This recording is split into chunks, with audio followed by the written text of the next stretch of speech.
பார்க்க போறோம்.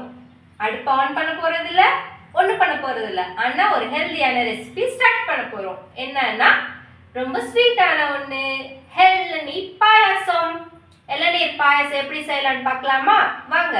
ரொம்ப டேஸ்டியான இளநீர் பாயாசத்தை ஈஸியான முறையில செய்வோம். வாங்க பார்க்கலாம். தேவையான பொருட்கள்: இளநியை உடைச்சி நம்ம தண்ணி எடுத்தாச்சு. தண்ணி, பருப்பு, தேங்காய்க்குள்ள இருந்த பருப்பு, நட்ஸ், கிஸ்மிஸ், கேஷ்யூ, பாதாம நல்ல பொடியா அரைச்சி வச்சிருக்கேன். தேங்காய் பாலுக்காக தேங்காவும் அரைச்சி வச்சிருக்கேன். அது நம்ம ஃபில்டர் பண்ணி எடுத்துக்க போறோம். இது நம்ம இளநிக்குள்ள இருந்த வழுக்க லைட்டா கொஞ்சம் முத்துன மாதிரி இருந்ததுனால நான் அரைச்சி வச்சிருக்கிறேன். உங்களுக்கு லேசாக இருந்துச்சுன்னா நீங்கள் அப்படியே கட் பண்ணி போட்டுக்கலாம். இது கிஷ்மிஷு, கேஷ்யூ, பாதாம் பவுடர். இப்போ நம்ம தேங்காய் பால் நான் அரைச்சி வச்சிருக்கிறேன். இப்போ நம்ம ஃபில்டர் பண்ணிக்கலாம்.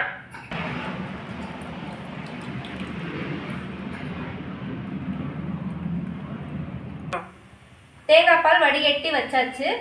தேங்காய் பால் கூடயே நீங்கள் அரைக்கும் போது ஏலக்காய் போட்டு அரைச்சிக்குங்க. அந்த ஸ்மெல் நல்லா இருக்கும். ஏலக்காய் பவுடர், எல்லா ஸ்வீட்ஸ்க்கும் ஏலக்காய் போடுவோம்ல, அதனால தேங்காய் பாலில் அரைக்கும் போது ஏலக்காய் போட்டுக்குங்க.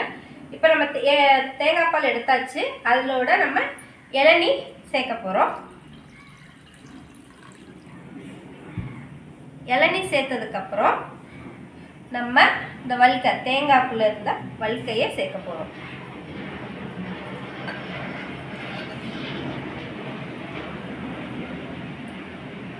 நம்ம அந்த வழுக்கையை சேர்த்துட்டோம் பாருங்க.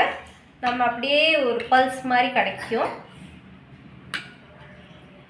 இதில் நம்ம அடுத்த கண்டென்ஸ் மில்க் சேர்க்க போகிறோம்.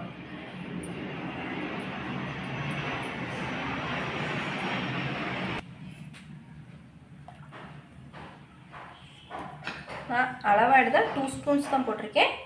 உங்களுக்கு எவ்வளோ தேவையோ அவ்வளோ போட்டுக்குங்க. இப்போ நல்லா கண்டென்ஸ் மில்கை நல்லா மிக்ஸ் பண்ணிக்கிங்க. மிக்ஸ் பண்ணியாச்சு பாருங்கள். கண்டென்ஸ் மில்க் நல்லா மெல்ட் ஆயிடுச்சு. நம்ம அடுத்து இப்போ நட்ஸ் எல்லாம் இதில் சேர்த்துட்டு வேலை முடிஞ்சிடுச்சு. உங்களுக்கு என்னென்ன நட்ஸ் வேணுமோ எல்லாமே சேர்த்துக்குங்க. நான் கிஷ்மிஷ், காஜு, பாதாமை அப்படியே பவுடராக்கி வச்சுருக்கேன். மிக்ஸ் பண்ணிங்கன்னா நம்ம இளநீர் பாயாசம்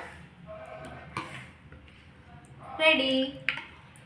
பாருங்கள் எவ்வளோ அழகாக, எவ்வளோ சூப்பராக இருக்குது பாருங்கள். பார்க்கும்போதே ஸ்மெல்லும் அவ்வளோ சூப்பராக இருக்குது.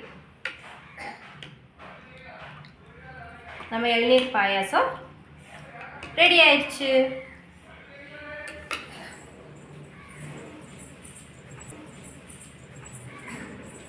ஹெல்தியான பாயாசம் ரெடி ஆயிடுச்சு.